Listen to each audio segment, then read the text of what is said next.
Perú Educa.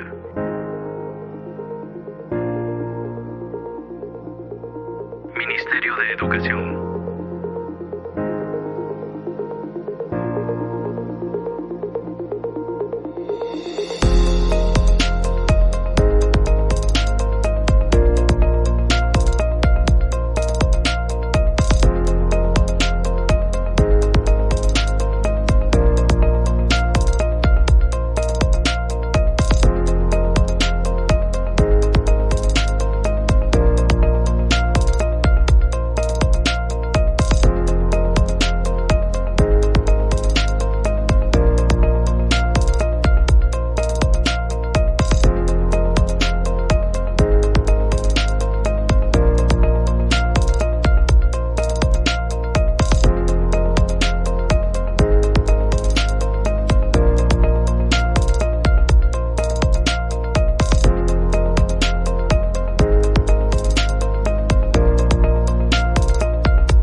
Muy buenas tardes a todas las personas que ya se encuentran conectadas a este webinar denominado Cómo prevenir la violencia de género en instituciones de educación técnico-productiva y superior tecnológica y artística, el cual es organizado por la Dirección de Servicios de Educación Técnico-Productiva y Superior Tecnológica y Artística del Ministerio de Educación. Este webinar se ha organizado en el marco del Día Internacional de la Eliminación de la Violencia contra las Mujeres, que se celebra cada 25 de noviembre. Así que agradecemos a las personas y a las instituciones que ya se vienen conectando. Antes de dar inicio con el desarrollo propio del webinar, quiero cederle la palabra a la señora Cecilia Angélica Cruz Solórzano, directora de la Vicerpa, quien nos brindará unas palabras de bienvenida. Directora, adelante. Muy buenas tardes con todos los presentes. Quiero decirles, darles la bienvenida como Ministerio de Educación, como Dirección de Servicios de Educación Técnico-Productiva y Educación Superior Tecnológica y Artística. Comentarles que es de nuestro interés abordar el tema tan próximo que está el Día Internacional de la Lucha contra la Violencia hacia la Mujer, ¿no? Tenemos un trabajo, un reto alto que hacer para promover la inserción de la mujer en la educación superior tecnológica. Sin embargo, los últimos reportes que hemos podido obtener, la participación de la mujer cada vez es mayor en la educación técnica, y eso nos alienta a seguir avanzando desde el sector de educación a través de nuestros CETPROS y de nuestros institutos. Quiero nuevamente comentarles que este webinar tiene como objetivo promover que justamente en nuestras instituciones de educación técnico-productiva y superior tecnológica y artística lleven a cabo la transversalización e institucionalización del enfoque de género como una herramienta indispensable para combatir los estereotipos de género y toda forma de desigualdad y violencia producida por estos en la comunidad educativa, así como para implementar acciones que garanticen la formación integral e igualdad de condiciones entre hombres y mujeres. Es sabido que en nuestro país la violencia de género sigue siendo un problema alarmante. Solo entre enero y julio de este año se han reportado casi 80,000 casos de violencia contra la mujer, de los cuales más del 40% fueron actos de violencia psicológica y más del 38% por violencia física, según información de los centros de emergencia mujer. Es de público conocimiento. Hace poco hemos tenido un lamentable feminicidio en nuestro país, y esto nos indica que el trabajo que tenemos que hacer para erradicar la violencia es un trabajo permanente y multiactor, y en ellos una participación importante es el rol del Ministerio de Educación, y en el caso de la educación técnico-productiva, superior tecnológica, por parte de esta dirección de línea a través de su dirección general. Sin más, quiero agradecer a cada uno de ustedes por estar presentes. Esperamos que puedan ser de mucho interés los temas que hoy se van a abordar en este webinar. Gracias. Muchísimas gracias, directora, por sus palabras. Como usted bien ha señalado, no tenemos un gran reto. La lucha contra la violencia de género tiene que ir de la mano con la educación en igualdad. Por esa razón, para el desarrollo de este webinar, contamos el día de hoy con la presencia de dos ponentes especialistas en materia de género. Uno de ellos, representante del Ministerio de la Mujer y Poblaciones Vulnerables, y nuestra segunda ponente, que es representante del Instituto Internacional de la UNESCO para la Educación Superior en América Latina y el Caribe. Este webinar va a contar con 3 momentos. En los 2 primeros, cada ponente va a desarrollar aspectos esenciales de la temática que nos convoca. Y en un tercer momento trasladaremos las preguntas que ustedes realicen a través del chat para que nuestros ponentes puedan brindar respuesta. Así que les invitamos a participar activamente preguntando, comentando, quizás señalando alguna experiencia en el chat durante el desarrollo del webinar para poder trasladarlas al final. Así que bueno, habiendo señalado ello, vamos a presentar a nuestro primer ponente, quien abordará conceptos fundamentales sobre el enfoque de género que nos van a permitir comprender las causas que provocan la violencia y la discriminación en perjuicio de las mujeres. Él es Luis Enrique Valcárcel Velázquez, que es especialista legal de la Dirección General contra la Violencia de Género del Ministerio de la Mujer y Poblaciones Vulnerables. Es abogado por la Universidad Nacional Federico Villarreal. Cuenta con un diplomado en Derechos Humanos por la Universidad Austral de Argentina, tiene una especialización en gestión pública por la Pontificia Universidad Católica del Perú y cuenta también con mucha experiencia en diferentes instituciones como el Ministerio de Trabajo y Promoción del Empleo, la Organización Internacional para las Migraciones y actualmente dentro del Ministerio de la Mujer y Poblaciones Vulnerables. Así que, Luis, bienvenido. Adelante.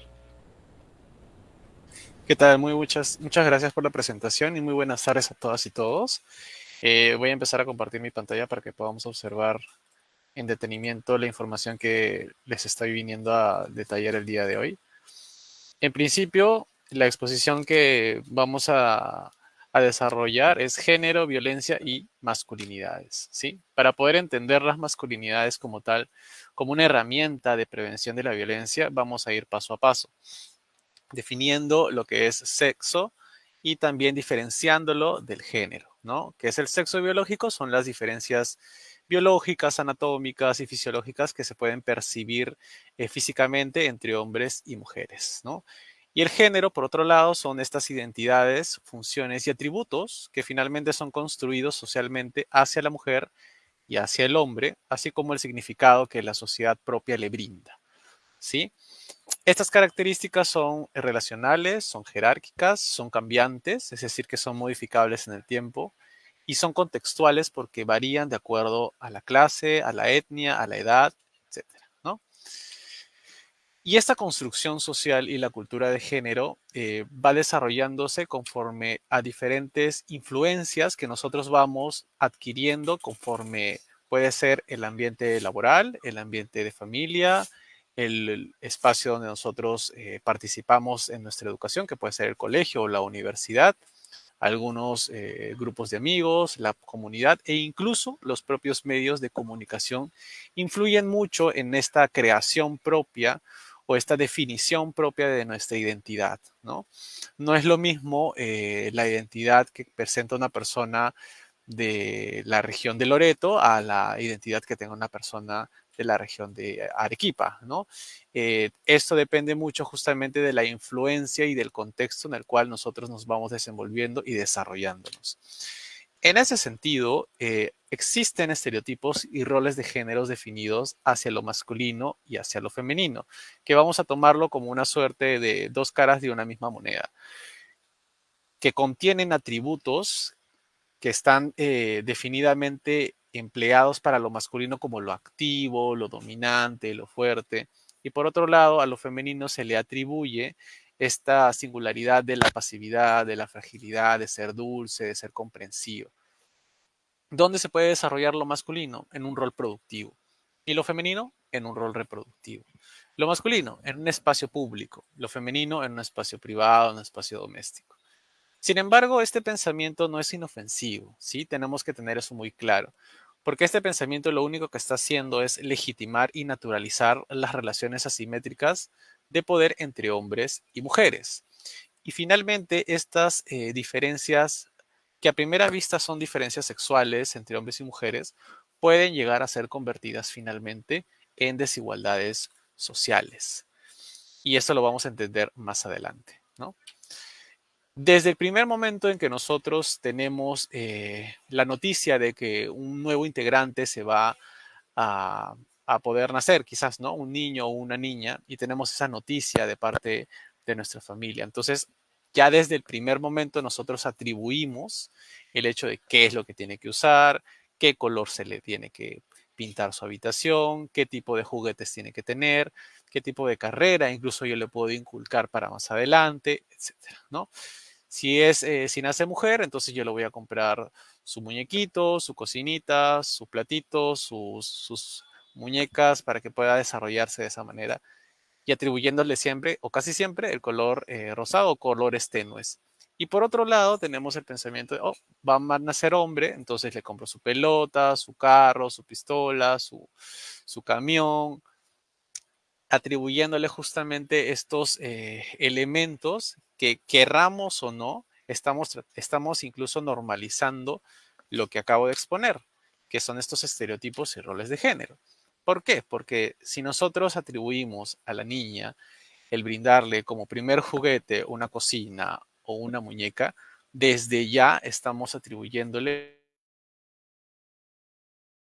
que desenvolver domésticamente. ¿Sí? Tu espacio es el ambiente, la cocina, y por eso te regalo esto. Inconscientemente lo estamos haciendo de esa manera. Y por otro lado, si es que nace un niño, un varón, entonces se le brinda una pelota como el primer juguete, quizás, o un carro como el primer juguete también.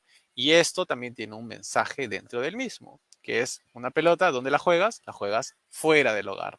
Entonces tu lugar está fuera del lugar, fuera del hogar. En cambio, a las mujeres se le atribuye justamente este tipo de juguetes que definitivamente están dentro del hogar.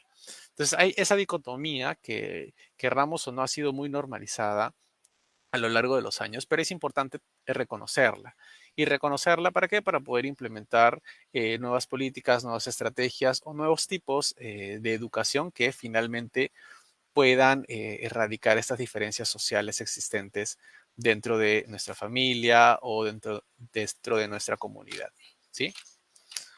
Entonces, estas diferencias biológicas entre hombres y mujeres pueden llegar a convertirse en diferencias sociales y culturales que finalmente son transformadas en estereotipos de género que pueden llegar a percibirse a través de desigualdades sociales en el ámbito educativo, en el ámbito económico, en la política e incluso en la violencia. Y hablando sobre la violencia, quiero explicarles el triángulo de la violencia, ¿no? Imaginemos que tenemos este triángulo, este triángulo que de alguna u otra forma trata de poder reconocer los diferentes tipos de violencia que nosotros podemos percibir. Está la violencia directa, la violencia cultural y la violencia estructural, ¿sí? La violencia directa es esta violencia que es evidenciable ante nuestros sentidos. Si estamos caminando por la calle y observamos que una persona le propina un golpe a otra o una cachetada, entonces esa es una violencia directa. ¿Por qué? Porque es perceptible. Yo lo estoy observando de primera mano. Sin embargo, hay otros tipos de violencia que no son tan fáciles de percibir o tan fáciles de identificar, como son la violencia cultural y la violencia estructural. En principio, la estructural se vincula a lo económico, ¿sí? Esta desigualdad salarial, la diferencia de accesos de poder, la división sexual en el trabajo, etcétera, ¿no? Y por otro lado, la violencia cultural son estos tipos de representaciones de subordinación masculina, perdón, de subordinación femenina y el dominio masculino, ¿no? Estas consideraciones de género, de un campo simbólico, que van más allá y que han sido sumamente normalizadas.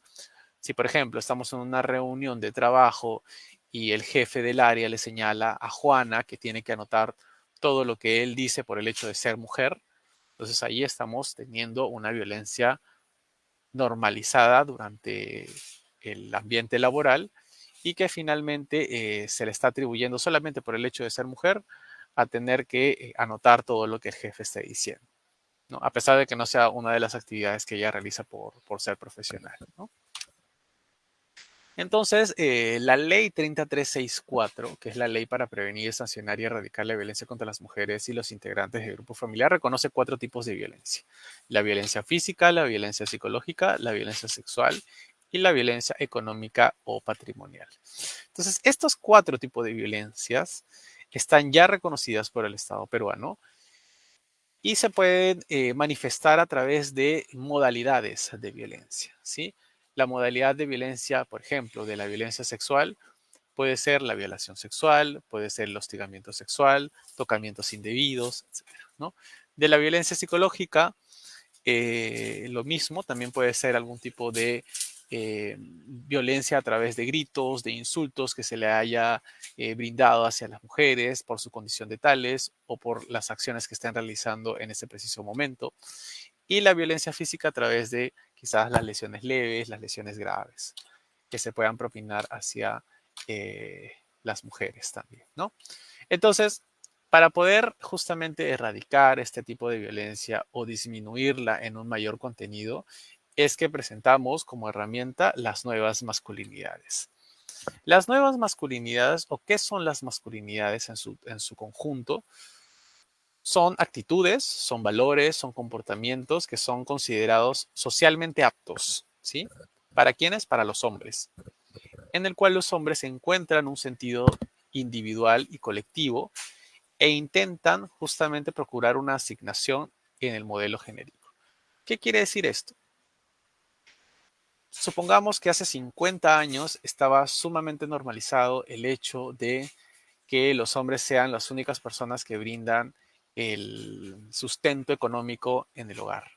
Entonces, hace 50 años eso era aceptado.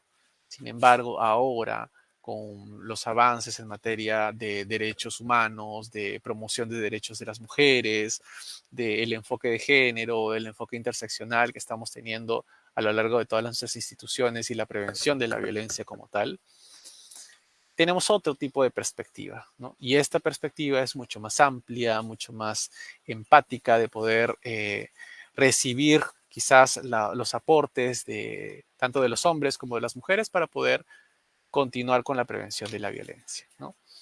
Entonces, existían hace 50, 60 años 7 pilares de la masculinidad tradicional que es importante reconocerlos, ¿no?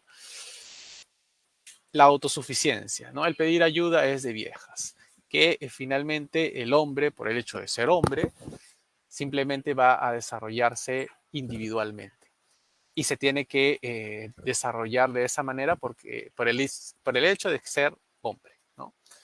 Entonces el hombre de alguna u otra manera desarrolla el no poder pedir ayuda, el que tenga que asumir toda la carga él solo. Eso también genera algún tipo de problema psicológico en el futuro. Número 2, la fuerza física y la invulnerabilidad emocional, que los hombres de verdad no lloran. ¿Cuántas veces hemos escuchado, incluyéndome también, que en algún momento a los niños o a los que están en el jardín o a los que están en el colegio les dijeron que, oye, pero levántate, te has caído, pero eres un hombre, los hombres de verdad no lloran, o los niños no deberían llorar por ese tipo de cosas, ¿no? Entonces, ese mensaje que le estamos dando al niño de finalmente no expresar sus emociones de una manera libre como él quisiera, a través del llanto, a través del lloriqueo, del sollozo, entonces nosotros estamos limitando la expresión que ellos puedan tener más adelante. De alguna u otra manera, el mensaje de decirle, no puedes hacer esto, implica mucho en la construcción de la identidad del niño y sobre todo en etapas tan tempranas. Él puede llegar a normalizar el hecho de que yo no puedo llorar, yo no puedo llorar, yo no debo llorar, yo no debo llorar, porque si no, la sociedad no me va a aceptar de manera concreta. Y si crezco de esa manera y observo en un futuro que un niño está llorando frente a mí, entonces como yo he sido criado de tal manera que no me permitían llorar, yo tampoco debo permitir que el niño llore frente a mí. Entonces ese pensamiento se ha estado analizando en los últimos años y también existen estudios respecto de la implicancia psicológica hacia los niños y las niñas sobre sus emociones. Y es importante reconocer, ¿no?, que antes esto estaba normalizado, pero ahora tenemos que identificar ese tipo de actitudes y erradicarlas desde raíz para que esto no implique que finalmente el hecho de querer criar a nuestro hijo de una manera machista finalmente vaya a repercutir de una manera sumamente negativa. Número 3, la desconexión con el cuidado físico y emocional. Que los hombres son fuertes, son feos, son formales, que antes los hombres no se arreglaban o no se operaban o no utilizaban algunas cremas o no se peinaban, etcétera, ¿no? Si utilizabas ese tipo de, de estrategias para tu cuidado de la piel, entonces no eras un hombre de verdad. En ese sentido, este pensamiento también ha sido desfasado, ¿no? Porque el definir a un hombre de qué puede o qué no debe hacer, eso ya está de más también, ¿no? Cada hombre es libre de poder definirse como ellos quieran, arreglarse como ellos quieran, cortarse el cabello como ellos quieran, sin que ello determine justamente algún tipo de insinuación u orientación sexual diferente a las que tenga, ¿no? Roles masculinos rígidos, lavar trastes ni que fuera empleada. Este pensamiento también arcaico de que el hombre era el único que podía brindar soporte económico a la familia también está siendo desfasado, ¿no? Y que solamente el hombre antes, hace 50 años atrás, hace 60 años atrás, solamente llegaba a su casa, dormía, comía, veía a su mujer y ni siquiera tenía esa responsabilidad de poder ejercer un mayor cuidado hacia sus hijos y hacia sus hijas, ¿no? Número 5, la heterosexualidad y la homofobia. Cada quien con sus gustos, pero que no se me acerquen las personas homosexuales, ¿no? Entonces, hace 50 años atrás, 60 años atrás, nuevamente menciono, que la homofobia estaba sumamente normalizada.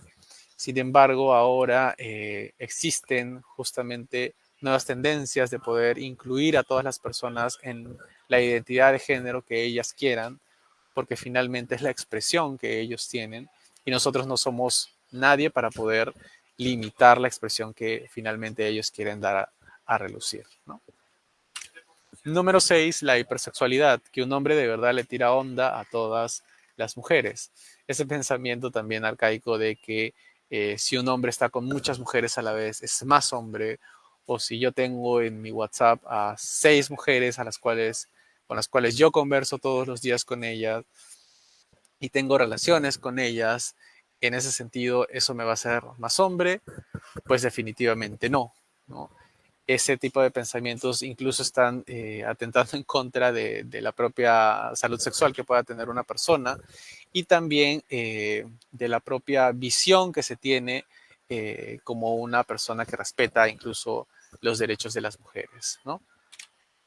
Agresión y control, te voy a enseñar quién manda este tipo de comportamientos violentos que antes estaban sumamente normalizados, pues ahora se están dejando de lado afortunadamente, ¿no?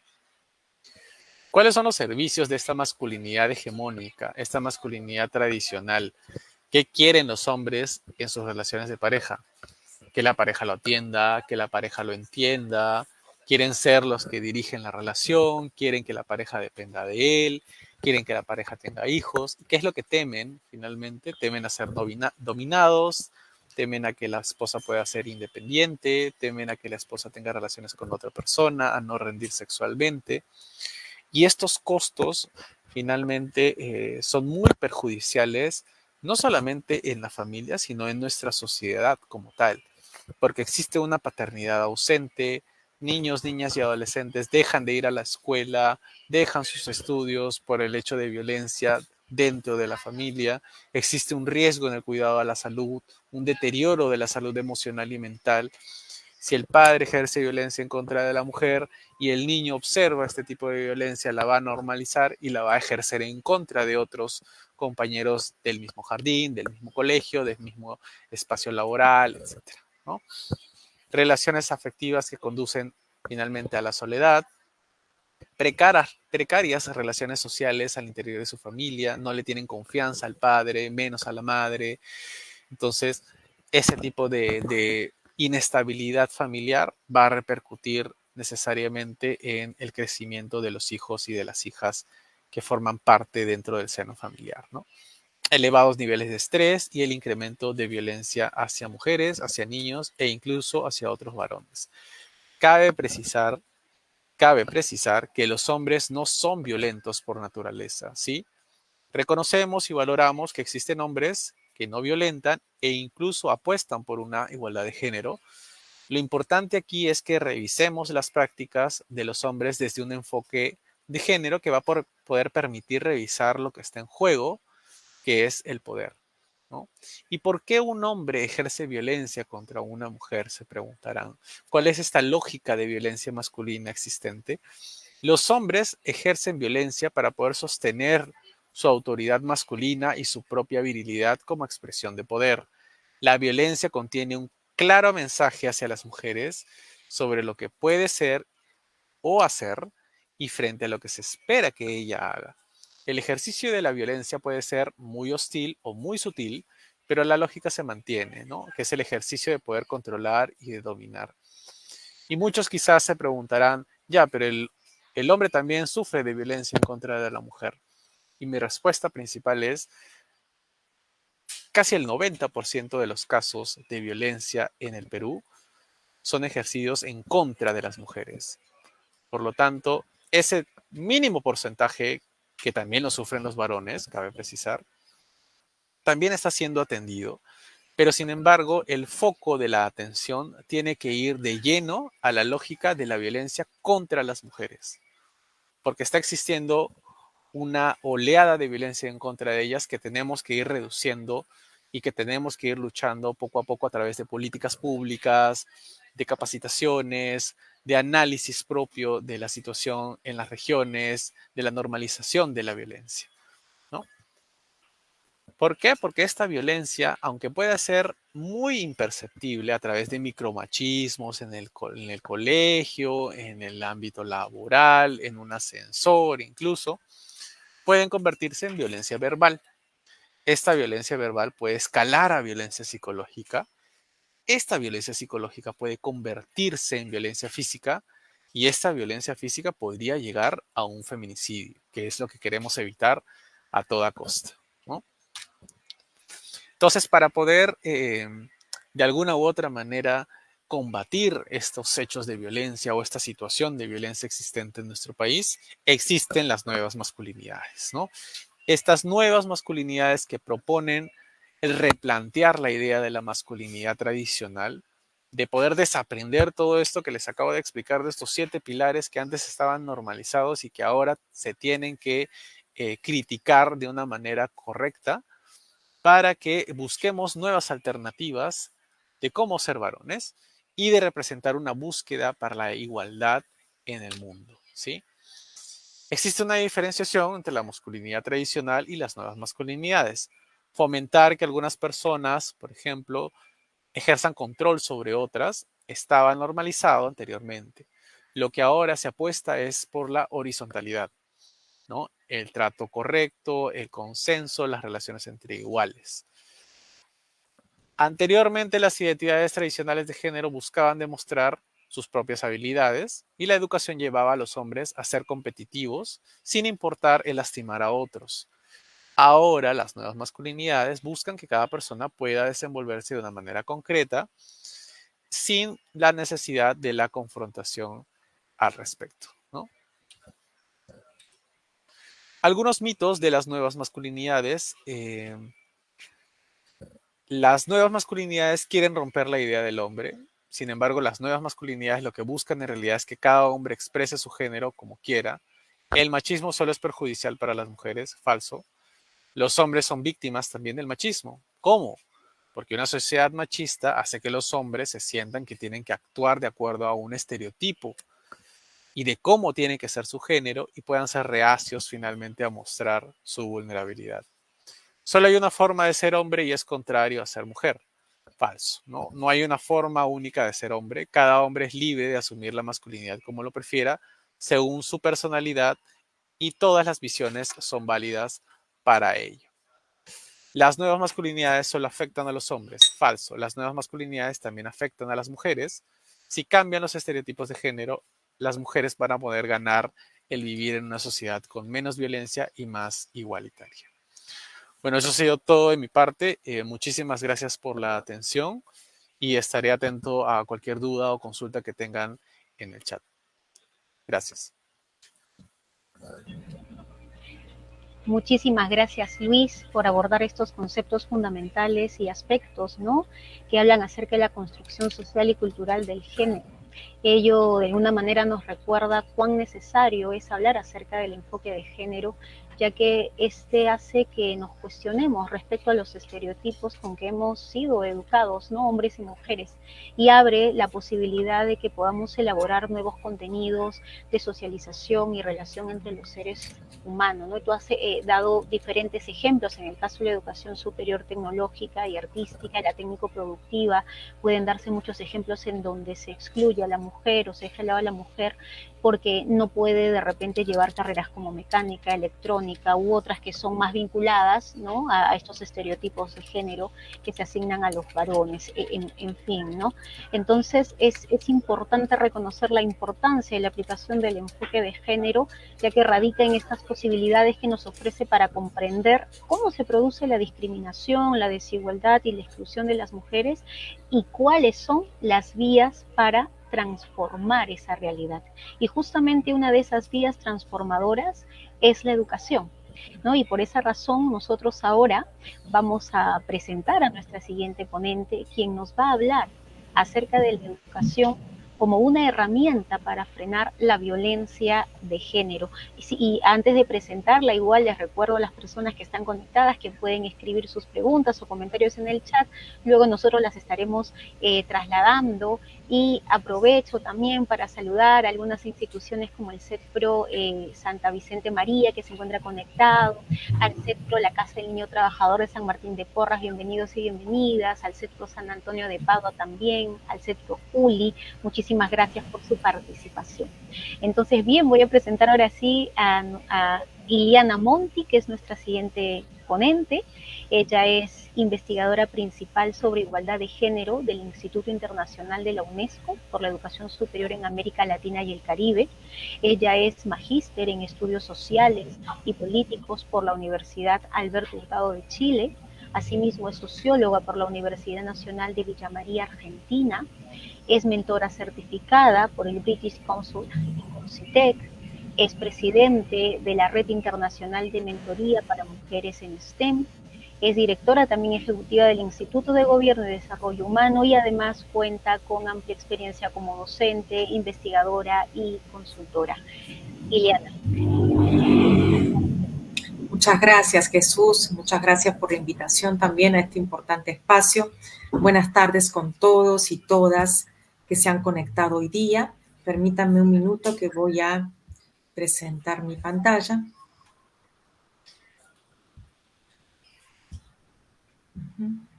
¿Me confirmas, por favor, Jesús, si se puede ver el PowerPoint?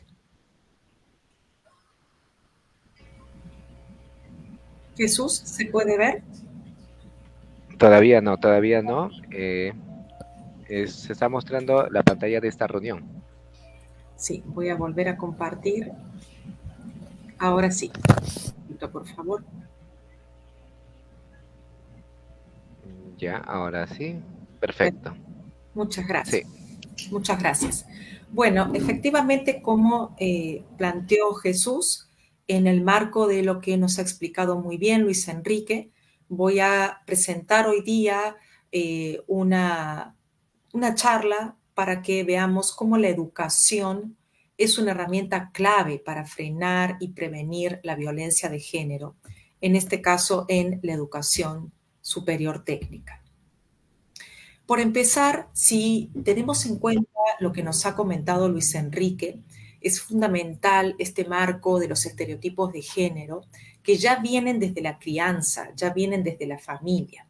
Entonces, sucede que cuando hablamos de los trabajos técnicos productivos, y un paso antes, cuando hablamos incluso de la educación superior técnica, encontramos en concreto que tenemos una infrarrepresentación de las mujeres en estos trabajos técnicos y productivos, ¿no?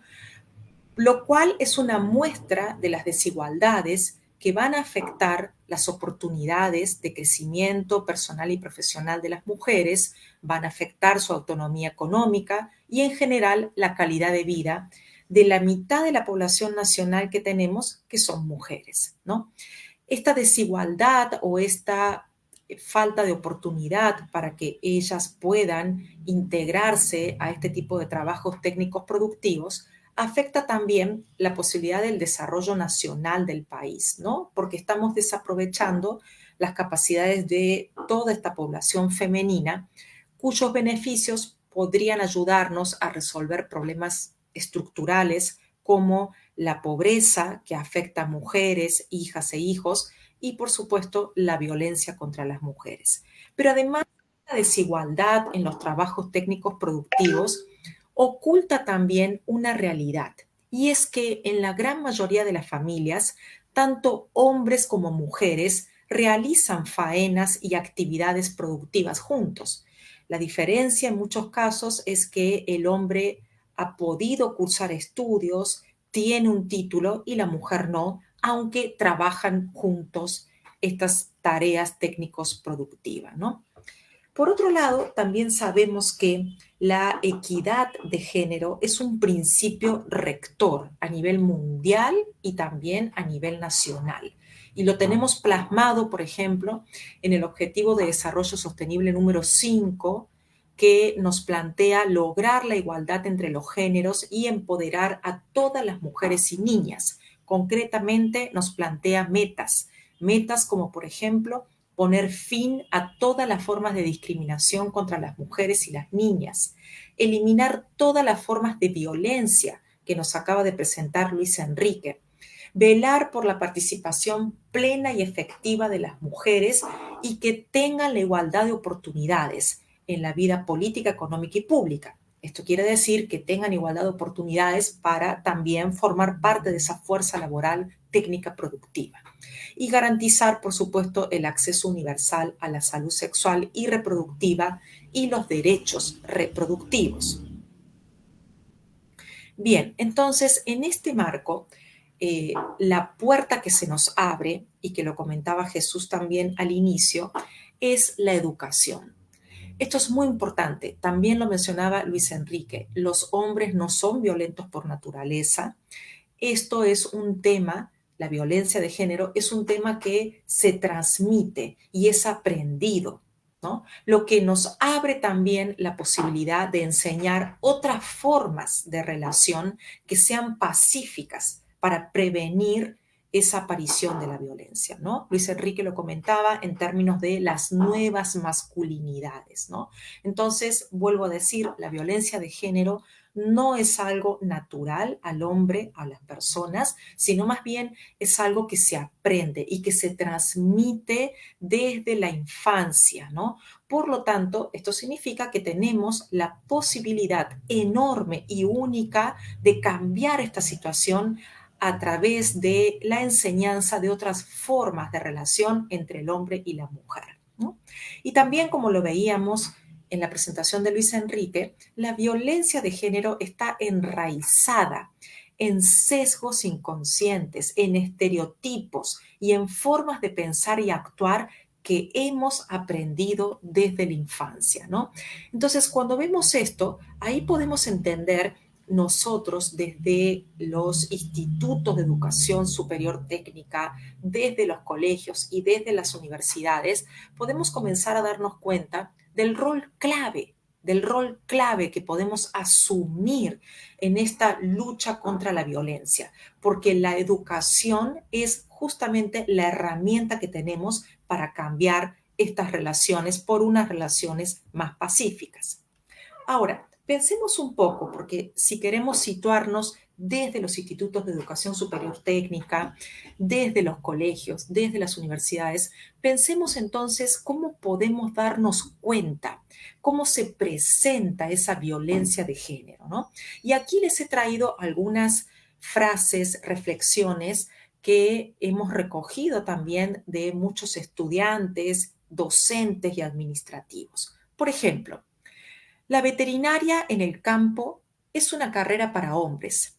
Ellos tienen fuerza para manejar animales grandes, ¿no? Entonces, fíjense cómo inmediatamente asociamos a que esa carrera es un tema de hombres. ¿Por qué? Porque es un tema de fuerza y el hombre tiene fuerza. Segunda frase. Prefiero contratar a una enfermera. Las mujeres son cuidadoras y delicadas por naturaleza. Nuevamente, le estamos adjudicando a la mujer un rol por naturaleza, le estamos quitando la oportunidad al hombre de que sea enfermero. Y esta frase es muy importante porque esta frase surge en una pregunta en la cual consultamos a los directivos y docentes por qué tienen tantas mujeres en el mercado laboral a nivel de enfermería y menos hombres. Entonces, ellos mismos nos cuentan que muchas veces son las clínicas, los hospitales, las que piden mujeres. Requisito explícito, piden mujeres e inmediatamente descartan al hombre, ¿no? Otra frase, a las estudiantes que son madres no les exigimos buenas notas porque sabemos que ellas tienen otras prioridades en la casa. Nuevamente, fíjense acá la desigualdad que uno ya está asumiendo, ¿no? Como es madre, ¿para qué pedirle que estudie tanto? Si total se va a dedicar a ser madre, tiene otras prioridades, ¿no? Entonces, de nuevo ahí, cómo estamos haciendo una línea de exclusión entre madres y padres con el tema de la educación. Otra frase, a los hombres no les gustan las mujeres con mameluco y las manos engrasadas. Una frase muy fuerte también que algunas estudiantes nos han comentado que reciben de sus propios espacios, de las propias aulas que comparten con los docentes, con sus compañeros hombres, ¿no? En donde ya a ellas les hace notar de que dedicarse a un trabajo, por ejemplo, en un taller mecánico, o ser operadoras, o trabajar en el mantenimiento de una empresa minera, por ejemplo, no es una buena elección para una mujer porque a los hombres no les gusta eso, ¿no? Otra frase, por ejemplo, a las mujeres no se les puede decir ni una broma sobre su cuerpo porque ahora se quejan por todo, ¿no?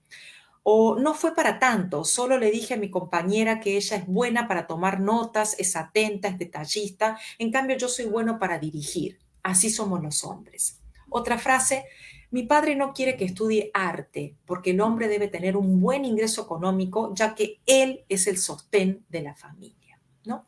Entonces vemos en estas diferentes frases y ejemplos que son frases reales, tomadas de situaciones reales, vemos que hay una desigualdad ahí marcada, basada en estereotipos de género, en sesgos inconscientes también de cómo hemos sido criados, de lo que hemos aprendido a pensar sobre el mundo de las mujeres y los hombres, ¿no?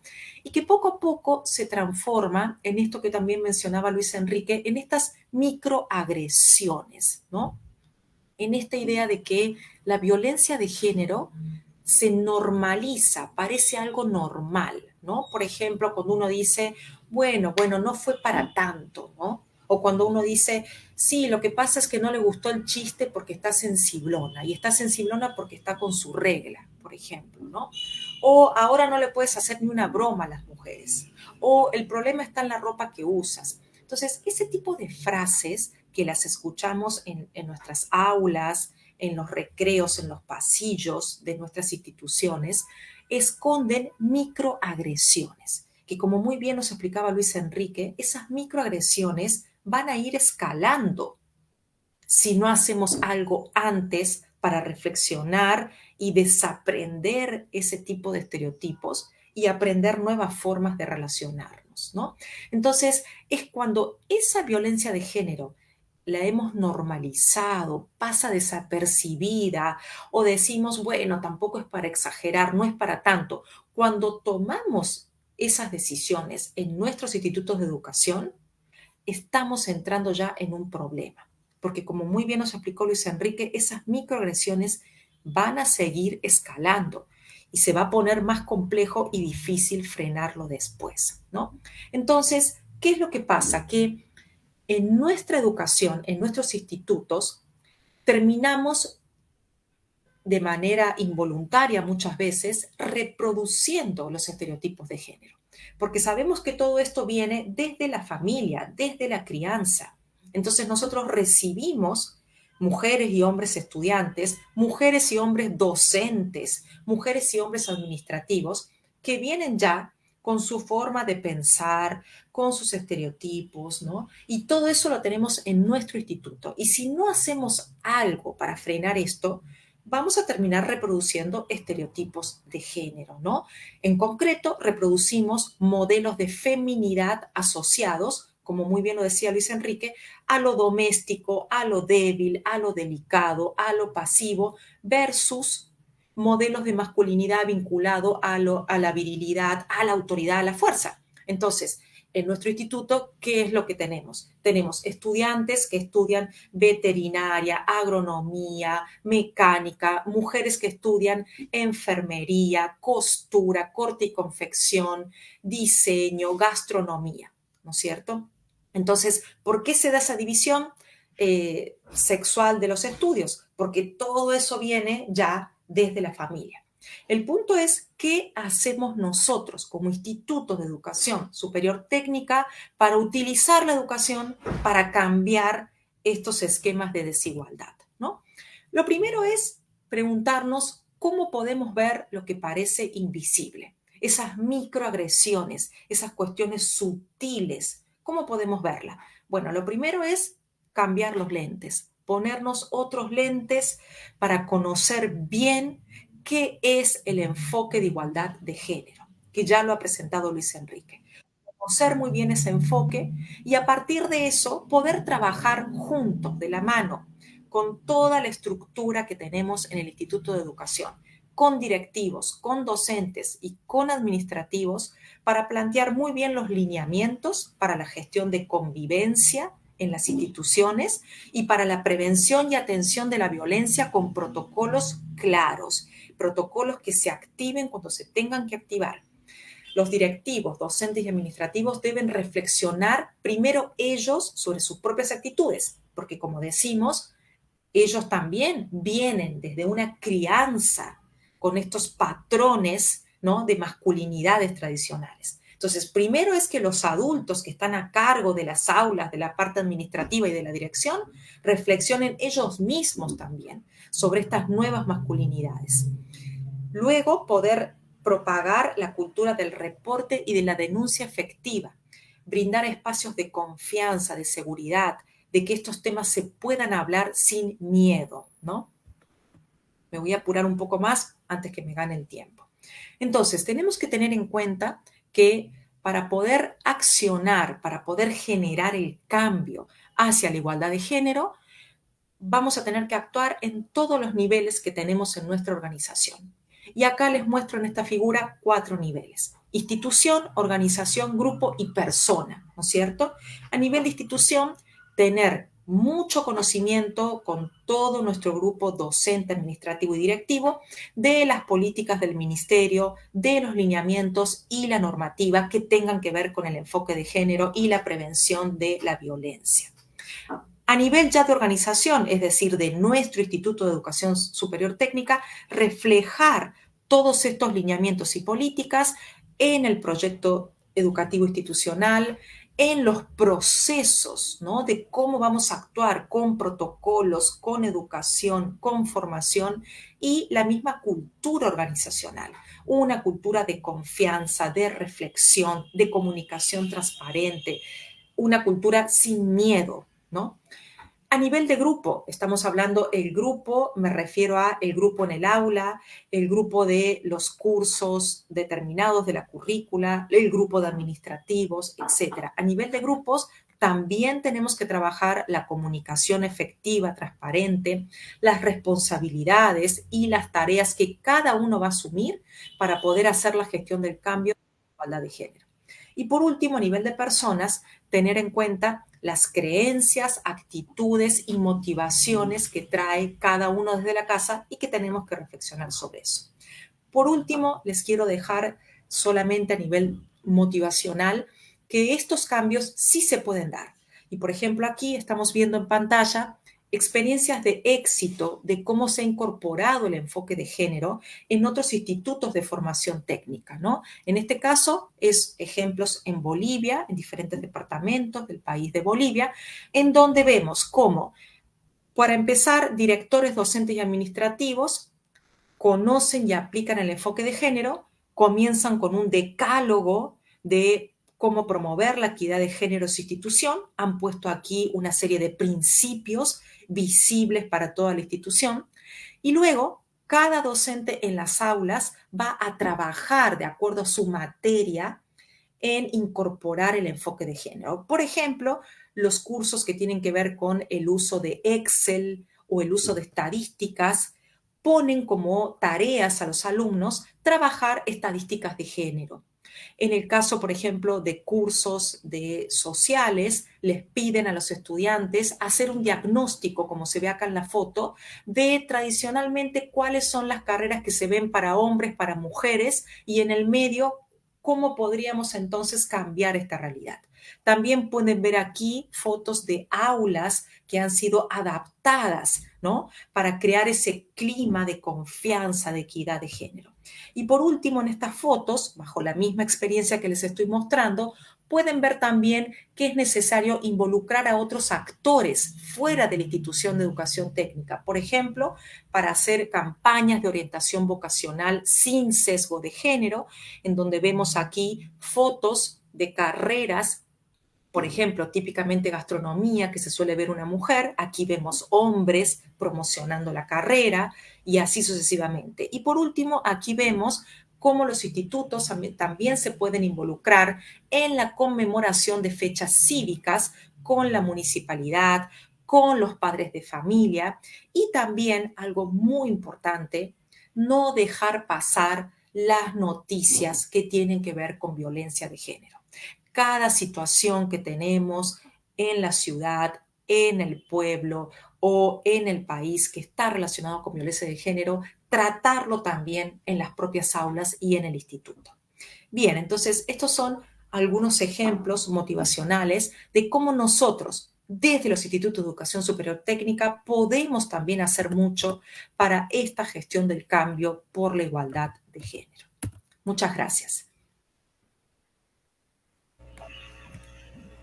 Muchísimas gracias, Eliana, por lo que nos has compartido, con estas herramientas que nos has mencionado, de refuerzas, ¿no? Esta idea de que la educación es justamente un pilar fundamental en la formación de una sociedad equitativa y justa, ¿no? Sabemos que aún existen importantes desigualdades de género en nuestro sistema educativo que limitan el potencial de las personas en su proceso formativo, pero creo que es importante ir poco a poco implementando y promoviendo estas prácticas inclusivas.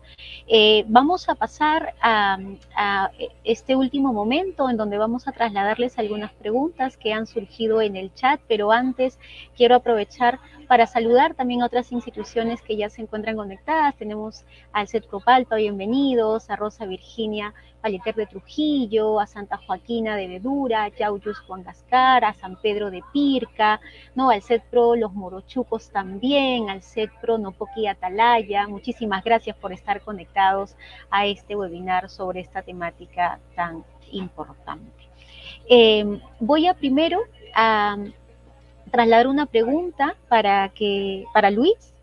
En el chat nos mencionan, ¿no? En base a lo que tú nos has comentado, cómo se puede fomentar las nuevas masculinidades en la educación tecnológica, técnica y artística, ¿no? Y cómo influyen estos roles de género en la elección de las carreras técnicas. Vamos a darte un par de minutos para que puedas brindarnos tus apreciaciones respecto a esta consulta.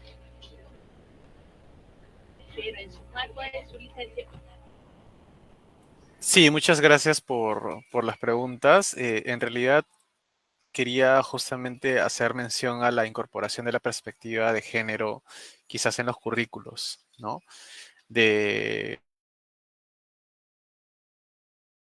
presentando, capacitar al personal educativo, promover un diálogo entre todas y todos, generar modelos positivos, impulsar quizás proyectos colaborativos con otras instituciones que justamente de alguna u otra manera fomentan la prevención de la violencia de género y además utilizar el arte y la tecnología como herramientas críticas, ¿no? Desarrollar quizás algún proyecto artístico, me pongo a pensar, o tecnológico que cuestione el machismo, la violencia de género o los estereotipos. En algún momento al ministerio se presentó por parte del del Ministerio de la Mujer, se presentó por parte de algunas organizaciones artísticas, algunas obras de teatro que estaban direccionadas justamente a la prevención de la violencia de género y que aplaudimos en su momento también, ¿no? Fomentar la creación de contenidos quizás audiovisuales, quizás con un software o un video de promoción de igualdad y de diversidad, realizar campañas de sensibilización, etcétera, ¿no? Y respecto de la segunda pregunta sobre cómo influyen los roles de género, esto influye desde el inicio que estamos generando nuestra propia identidad, ¿no? Existen diferentes estereotipos asociados a las carreras técnicas, ¿no? Como el área de ingeniería, mecánica, de tecnología, que suelen estar socialmente cultural o culturalmente más relacionados a habilidades, entre comillas, masculinas, por la lógica, la fuerza y la capacidad analítica que éstas implican, ¿no? Que definitivamente son estereotipos. Y las mujeres, por el contrario, son incentivadas hacia otro tipo de áreas que están desarrolladas como más femeninas por la empatía o la creatividad artística, ¿no? Hay una falta o escasa representatividad, es cierto, y es lo que tenemos que ir erradicando poco a poco, ¿no? Involucrar de alguna u otra manera, de una manera más sólida y concreta a las mujeres en estos espacios para que puedan alentar aún más a las demás de seguir estas carreras técnicas, ¿no? Eso. Muchísimas gracias, Luis, por tus alcances. Voy a trasladarle ahora a algunas preguntas, Ileana, que la audiencia nos plantea.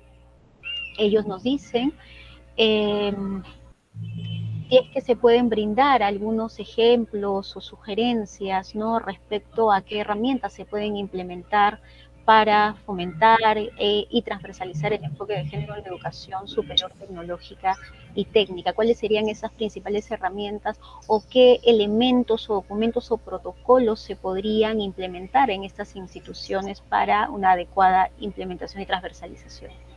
Bien, muchas gracias, Jesús. Muchas gracias a toda la audiencia por estas preguntas.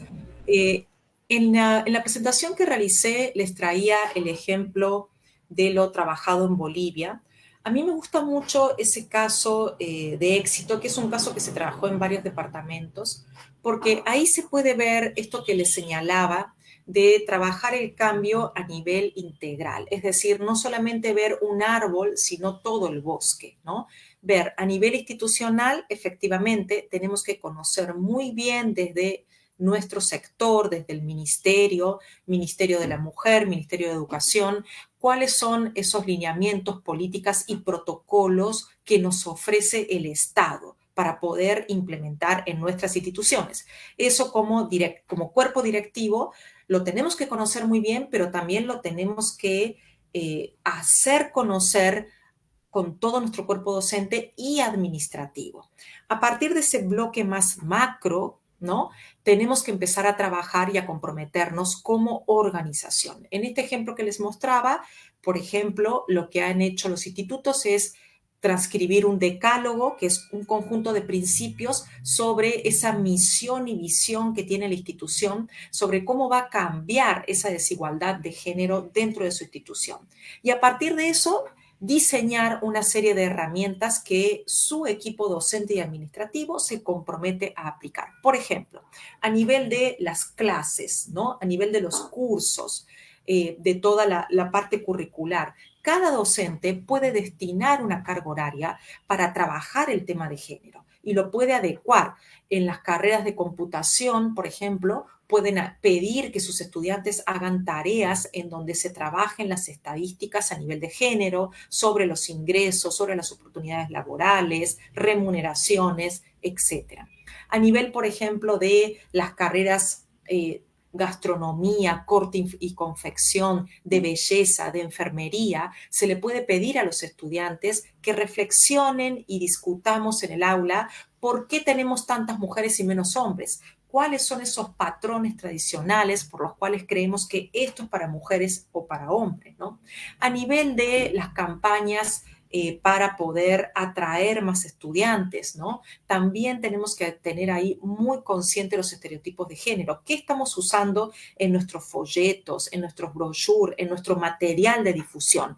¿Qué fotos utilizamos? ¿Utilizamos solo fotos de mujeres para enfermería y de hombres para mecánica? ¿Cómo trabajamos también esa visión que queremos dar como institución? También podemos trabajar charlas con los padres de familia. Podemos también brindar oportunidades para las mujeres que son madres, flexibilidad horaria, como también incorporarlas una vez que se retiran al momento que van a ser su hijo, ¿no? Entonces, hay diferentes herramientas que cada institución se debe comprometer de acuerdo a la visión que quiere transmitir acerca de que su institución efectivamente incorpora ese enfoque de género desde las normas y reglamentos hasta el trabajo mismo en el aula.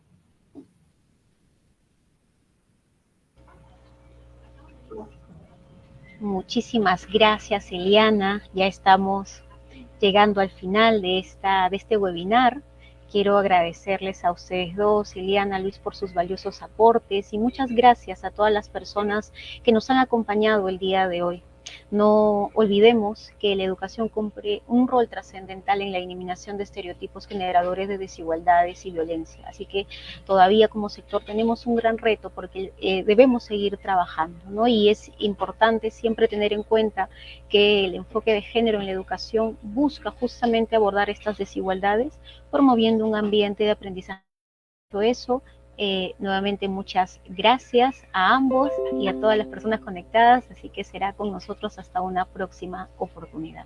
Buenas tardes. Perú Educa.